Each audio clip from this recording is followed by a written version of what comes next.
Hello, I wanted to talk to you today about one of my meals that I make regularly. I pick up these chicken sausages at Costco.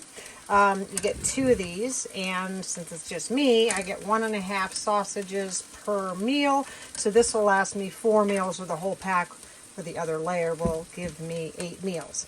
And I chop up onions, and one of the way I save water is I chop up the entire onion. And I really like this flimsy cutting board because you can chop up your whatever, fold it in half and put it in your pan or put it in your baggie. So I really like these. You can get them at TJ Maxx, or this one's kind of thick. It's not that super thin one, so it lasts a long time.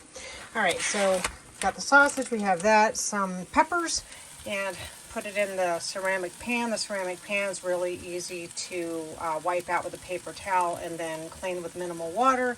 I use a little bit of coconut oil, but you can use whatever oil you like. And my favorite, 21 Seasons Salute from Trader Joe's. They come in glass jars. I take them out of the jar and put them in the baggie to save on weight, and I hate having glass broken. Anyway, stir fry on high heat, and then I put it right on a trivet and eat right out of the pan. And I even use the same stir thing to eat out of, so I get to reduce my dishes. So it's one easy meal that you can do inside your RV.